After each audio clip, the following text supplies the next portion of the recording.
tipo, Wagner, falar um pouquinho sobre esse lado oculto das reuniões mediúnicas. A gente já eliminou agora aqui as perguntas que foram passadas na live anterior. Fala um pouquinho mais sobre esse lado oculto. Eu lembro desse lado oculto sempre do livro do Charles Webster Leadbeater também, porque é fantástico aquele livro. É o lado oculto das coisas, do Leadbeater, Editora Pensamento. É um livro muito bom, mas ele não trata da parte mediúnica, Samuel. Ele trata de espírito da natureza. Um livro do Leadbeater que trata da mediunidade, a moda da teosofia, chama-se O que há além da morte, da Editora Pensamento. Muito bom, em que ele conta algumas experiências em grupos mediúnicos que ele foi observar. Mas, é claro, dentro do ponto de vista da teosofia da qual ele participava naquela época. Bom, como eu contei no início, eu ali na Fraternidade André Luiz, chegava mais cedo, deitava na câmara de passes, e às vezes eu tinha uma saída do corpo, atravessava a parede e via a montagem da sessão que rolaria meia hora, uma hora depois. Eu estava fora do corpo vendo. Às vezes eu chegava cedo, sentava no meio assim da mesa mediúnica, não tinha ninguém. Sentava e começava a pulsar luz nos chakras, a clarividência abria e eu via várias coisas. Também escutava por clareaudiência murmúrios extrafísicos, entidades chorando, eu escutava dentro da minha cabeça por clareaudiência. Então, ali eu vi muita coisa. Depois, com o passar dos anos, eu fui observando sessões em outros lugares, de desobsessão especificamente, e depois da Umbanda também observando, eu pude ver uma série de detalhes que podem passar coisas boas. Em primeiro lugar, na mediunidade, o espírito não entra no corpo, Samuel. Isso é um mito antigo, vem da época do cristianismo, aí na Europa, tipo, o diabo, a pessoa surtou, o pessoal falou, o diabo entrou nela, possuiu-a, né? Fez o download diabólico e entrou nela. Quando surge o Espiritismo, a partir de 1857, com Allan Kardec, e o Livro dos Espíritos, o Livro dos Médiuns, e daí por diante, trouxe um esclarecimento claro para a época de que o espírito não entrava no corpo, era uma subjugação psíquica, não era uma possessão física.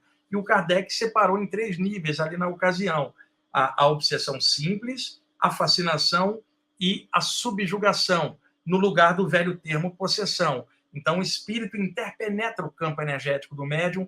Estamos falando de um campo energético dotado de alta plasticidade e não de um corpo que entra no outro. Não é isso. Interpenetra, são planos diferentes, vibrações diferentes. O corpo humano é matéria, e matéria é energia condensada também.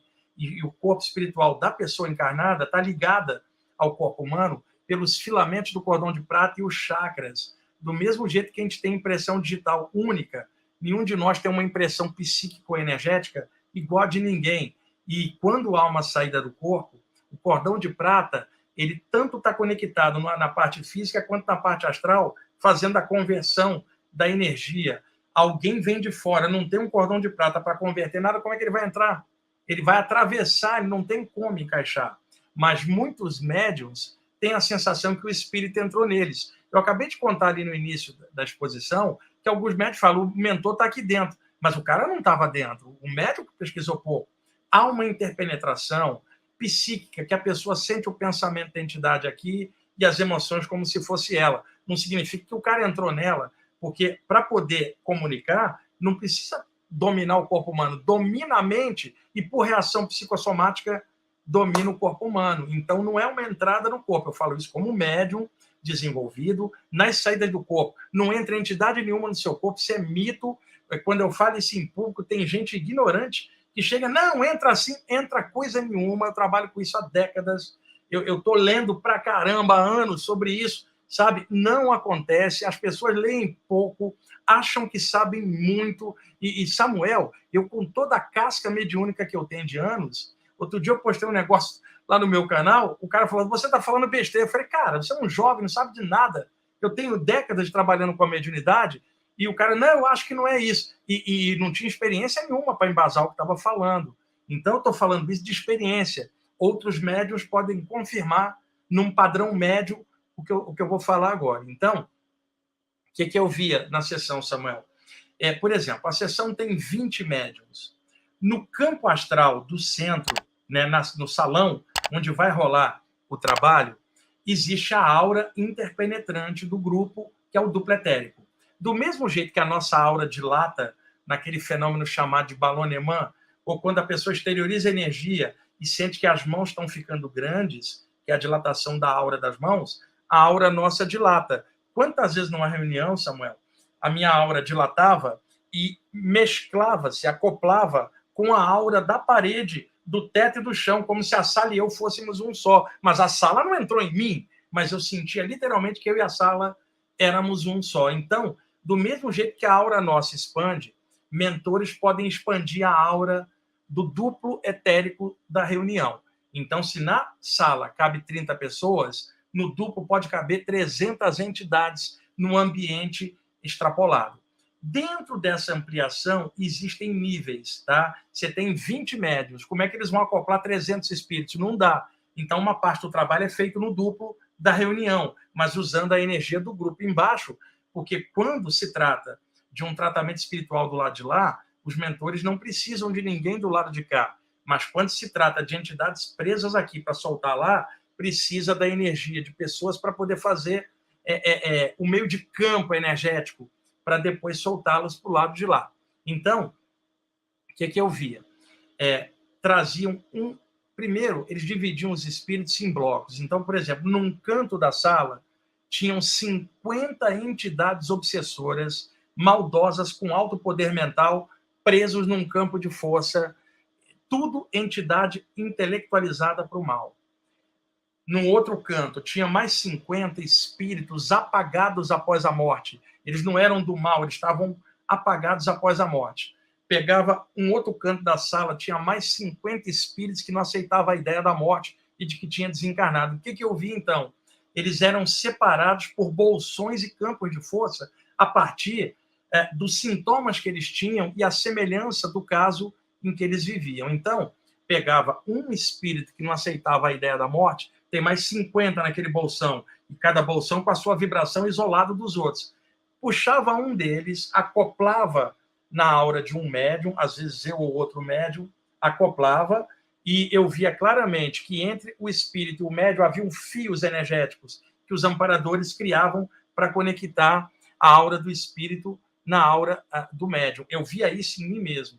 Então, a entidade acoplada, da cabeça da entidade para a cabeça ou cabeça astral, saía um filamento que encaixava no bolsão, onde tinha mais 50 caras com o mesmo problema de não aceitar a morte. Então, tudo que se passava com o espírito acoplado aqui no médium e alguém conversando, olha, você morreu, entra na luz, aquela coisa toda, tudo que era passado aqui passava para o espírito e passava pelo filamento e encaixava naquele bolsão. Era como se fosse para cada um deles a mensagem individualizada, quando o problema era semelhante, o que era para um era para outros. E a energia que era passada para o espírito chegava no bolsão e mudava. Eu via os espíritos todos sumirem. Não dava para incorporar todos. Então, o que você fazia?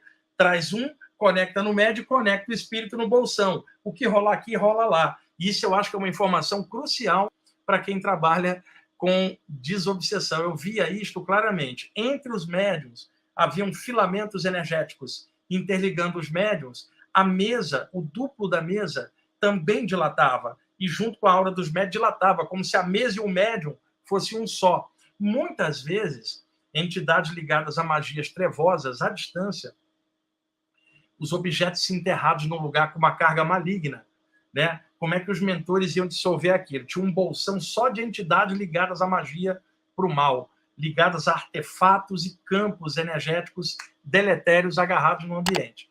Muitas vezes eu era puxado para fora do corpo, em fração de segundo, era levado num lugar perto de uma mata, algum lugar no Rio de Janeiro, e embaixo estava enterrado um monte de coisinhas energizadas para o mal, bugigangas, né, que as pessoas utilizam em magia para ancorar as vibrações. Era assim, tinha um segundo, eu ia lá, não durava 30 segundos, chegava e era puxado de volta e encaixava. No rastro energético do corpo astral, vinha o duplo etérico de todos os objetos e eles caíam em cima da mesa. Eu via a mesa cheia de bugiganga de magia, até bonequinho de voodoo, que era o duplo que estava magnetizando os objetos enterrados. Você tirou o duplo, o objeto lá não tem mais carga. E essa carga era dissolvida no campo energético da mesa, com a energia dos médiuns. Às vezes, essas cargas eram tão pesadas que os mentores desviavam por cima do mar e usavam o duplo etérico da energia do mar para dissolver aquelas cargas pesadas. Eu vi coisas, Samuel, de voodoo,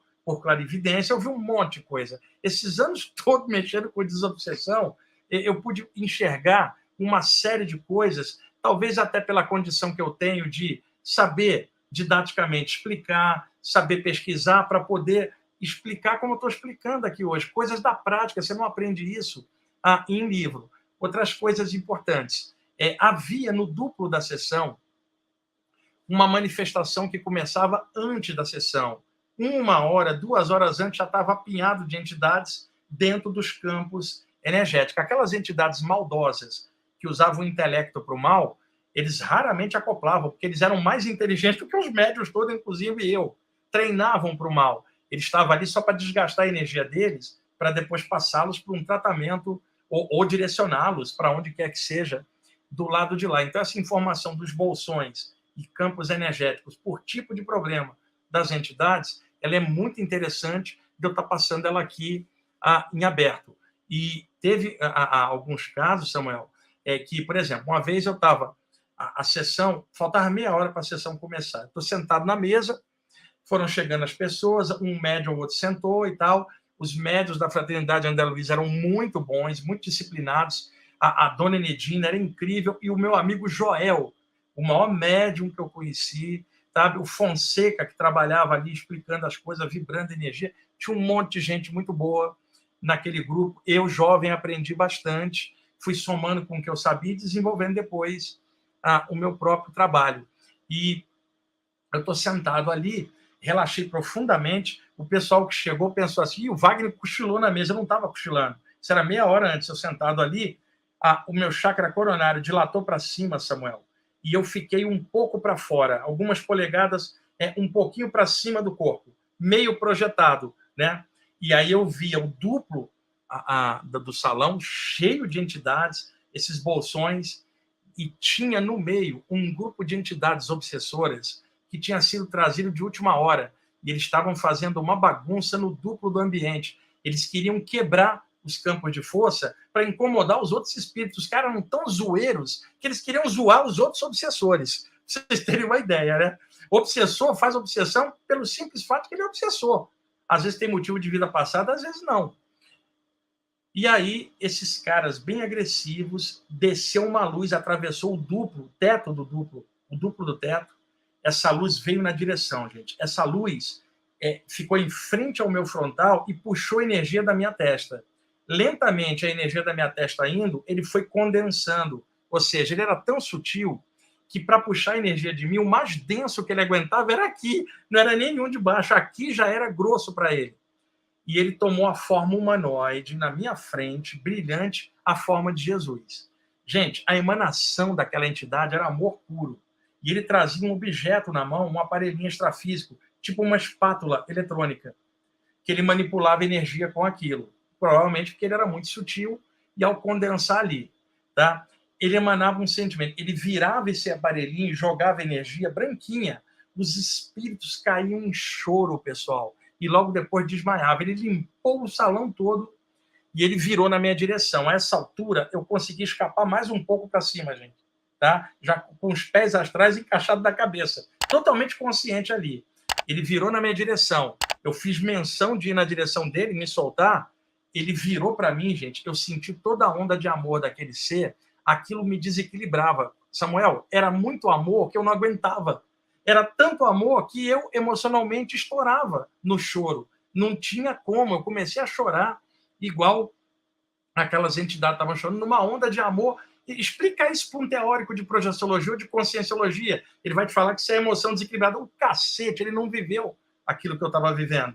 Era um amor tão grande que eu não conseguia aguentar, né? E aí, gente, ele virou uma esfera de luz, atravessou o teto e foi embora. Ficou uma paz no silêncio, eu escorreguei para dentro, comecei a chorar na sessão física. Eu pensei, o que houve? O que houve? E eu não tinha como contar, porque embargava a voz, era uma onda de amor, e eu passei isso várias vezes em saída do corpo, em níveis altos, que eu era uma bola de luz, a entidade também, eu voltava, não tinha como processar a emoção. Eu trabalhei com o Valdo Vieira, antes eu vi o Valdo Vieira chorar uma porrada de vezes. Eu trabalhava com ele por causa da mesma coisa, né? A leitura que o pessoal passou a fazer disso depois foi muito ruim, de que disseram nada, isso é sintoma anímico mediúnico. Eu estou dando minha cara tapa explicando isso aqui para vocês, contando uma experiência prática desse porte. Aí vocês vão perguntar, era Jesus? Eu não tenho a menor ideia, porque eu sei que mentores espirituais elevados podem tomar a forma de um ícone religioso e agir. Ou, de repente, era ele. Eu não sei. Eu não parei naquela onda de amor que você é Jesus ou um mentor. Eu não vou chegar e fazer isso, Samuel. Eu sei que aquilo me deixou. Eu fiquei o resto da sessão passado, era muita areia para o meu caminhão. Então, essas coisas eu via no duplo da reunião, Samuel. Acho que já está bom um pouquinho que eu estou contando, porque tem vários outros detalhes. É que a gente já está com 2 horas de live. É muita coisa para uma live bastante, só. Bastante. Eu vou dar aqui a oportunidade para o Diego, porque ele selecionou aqui perguntas importantes. E aí eu vou passar essas poucas perguntas que ele selecionou aqui para a gente, para contemplar, e sobre o tema clarividência e reuniões mediúnicas, né, os bastidores da reunião mediúnica. O Diego faz aqui uma do Gregory, né? Gregory, boa noite a todos. A relação entre o desenvolvimento da clarividência e esquizofrenia? Só olhando a pessoa, sabe por quê, Samuel? A clarividência aberta, sem a pessoa ter equilíbrio, pode desenvolver esquizofrenia. Ou uma pessoa esquizofrênica pode ter clarividência espontânea e embolar tudo. Quer dizer, eu não tenho como separar sem ver a pessoa. Agora, eu vi casos em que pessoas tinham clarividência e eram tratadas como esquizofrênicos. E vi casos que a pessoa era esquizofrênica e estavam tentando desenvolvê-la como um médium numa reunião, Samuel. Então, as possibilidades aí são várias, só olhando cada caso. Legal, mais um. Agora da Raquel. Quando fazemos um trabalho de envio de reiki de nossa casa para vários locais do planeta Terra, sofremos ataques espirituais ou temos proteção como nos grupos em centros espíritas? Depende da pessoa, viu, Raquel? Se a pessoa está acostumada a vibrar a energia da casa dela, tem segurança, os mentores criam um campo protetor igual tem nos grupos. Isso aí é certo. Mas precisa da pessoa ter uma experiência, não é chegar, deixa eu começar a vibrar. A pessoa, às vezes, não aguenta os ataques extrafísicos de volta. Se o ambiente dela está bom, ela está firme no que ela quer fazer, ela está estudando e aquilo é coisa de alma, ela tem a proteção igualzinha a todo mundo em outros grupos. Agora, um detalhe, nós moramos na Terra. Mesmo com toda a proteção, de vez em quando vem uma pressão. Se acostume com isso, não tenha medo de nada e transforma a pressão numa assistência espiritual. Mais uma. Essa daqui é selecionada pelo Diego também, que é do Efésio de Ávila. O que seria a capacidade de olhar para uma pessoa e saber sobre ela assuntos que só ela sabe? Há várias coisas. Pode ser telepatia, inconsciente, pode ser clarividência. É um conjunto de percepções que ela está perto da pessoa. A energia dela entra em contato com a aura da pessoa. É como se ela puxasse a informação. Isso é chamado psicometria, porque ela puxa tudo que está dentro do campo áurico da pessoa para ela. Essa pessoa pede para ela ler o livro Enigmas da Psicometria, do Ernesto Bozano. Legal. Antônio César, tenho a capacidade de cura que vejo a planta ou remédio em meus pensamentos que encaixam com a patologia da pessoa. Isso é uma espécie de clarividência? É uma espécie de clarividência. Agora, Antônio, provavelmente, se você tem essa capacidade de cura, algum mentor extrafísico trabalha com você, mesmo que você não saiba disso. E pode ser que ele também projete dentro da sua mente a ideia da planta a ser usada para o caso da pessoa. É algo anímico e mediúnico mesclado, viu, Samuel? Deixa eu ver aqui se o Diego tem mais alguma que ele selecionou e mandou aqui para a gente, ou se só foram essas. Tem aqui sim. A Carla Coutinho.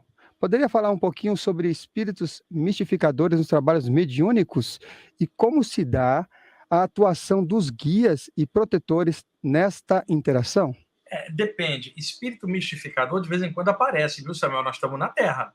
Então, o que eu falei, filtra pela energia e pelo conteúdo das ideias que a entidade está ventilando, tá? Uma entidade superior jamais vai ventilar um conceito que seja ruim para a evolução da pessoa. E os mentores funcionam como professores da consciência. Eles tentam evitar que isto aconteça, mas às vezes o médium dá tanto mole, um dos médios ou o grupo inteiro, que entra uma criatura dessa e engana todo mundo. De toda forma, os mentores olhando também serve de teste para ver se o grupo tá bom ou não, né, Samuel? Tipo assim, que grupo bundão, enganado por uma entidade, o mentor pensando, né? Que grupo estranhos, como é que eles não estão filtrando, não estão seguindo os ensinamentos? Então, é a filtragem disso. Os amparadores, às vezes, deixam rolar para que o grupo também aprenda uma lição, que é discernir entre os seres viventes. Agora, grupos bons não tem essa de mistificador. Os médiums são bons, sabem diferenciar a energia, são comprometidos com o trabalho, são muito responsáveis. Isso pode ser na área espírita, na área da Umbanda, em qualquer lugar onde se trabalha a mediunidade. É possível mistificação. Por isso, filtro e discernimento para tudo que vocês veem, escutarem e olharem. Desconfia sempre de entidades que tentarem passar palpites para a sua vida pessoal. Nenhum mentor faz isso. Igual o professor não pode dar cola na hora da prova. Ele pode indicar para o aluno estudar, mas ele não pode dar cola na hora. Então, na hora de um aperto, não adianta pedir um mentor para te dar a resposta. Você desceu, reencarnou para aprender, igual eu e todo mundo. Então, mentores não dão palpite. Eu vi mistificações que nem sempre eram do espírito, era do próprio médium manipulando um grupo inteiro, manipulando, inclusive, a nível familiar e pessoal. Não entrem nessa, gente. Um médium pode falar o que for, filtra, não é porque ele é médium que ele sabe tudo. Nem mentores sabe tudo, só Deus sabe tudo. Então, filtrem tudo, pessoal, tá? Usa discernimento, doses cavalares na veia de discernimento, para poder filtrar e só pegar o que for positivo. Excelente. Você acabou de assistir a mais um corte da TV Consciência Próspera. Espero que tenha gostado. Caso tenha interesse em assistir o episódio completo, clique no link na descrição deste vídeo. E se você quer receber mais conteúdo sobre desenvolvimento pessoal, espiritualidade e autoconhecimento, se inscreva aqui no canal. Gratidão e que as melhores energias cheguem até você.